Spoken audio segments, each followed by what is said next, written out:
జగన్మోహన్ రెడ్డి గారిలో లేనిది లోకేష్ గారిలో ఉండేది ఏమిటంటే మర్యాద. ఈరోజు కూడా లోకేష్ గారు ఎవరైనా వెళ్ళి సార్ అన్న, వయసులో పెద్దవాళ్ళు అన్న అంగీకరించాడు. అన్న లోకేష్ అని పిలు, లేదు కాదు కూడదు అనుకుంటే బాబు అని పిలు, సార్ ఏంది అన్న ఏంది. ఇది నా ఒక్కడే మాట కాదు, తెలుగుదేశం పార్టీలో అనేక మంది నాయకుల కార్యకర్తల మాట.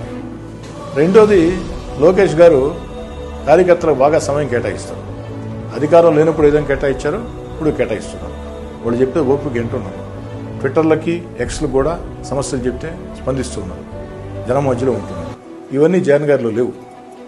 జగన్ గారు అంత మర్యాద ఎమ్మెల్యేలకి, ఎంపీలకి, మంత్రులకి, కార్యకర్తలకి చెప్పని లేదు. ముఖ్యంగా అనేక అంశాలు లోకేష్ గారిలో ఉపలక్షణాలు ఉన్నాయి. లోకేష్ గారిలో ఒక ఎన్టీ రామారావు గారి ఆలోచన విధానం, చంద్రబాబు నాయుడు గారి ఆలోచన విధానం కలగలిపి లోకేష్ గారిలో ఉన్నాయి. కానీ అన్నిటికంటే మించి జగన్ గారిలో లేనిది లోకేష్ గారిలో ఉండేది మర్యాద. ఇది ఎవరైనా అంగీకరించాల్సిందే.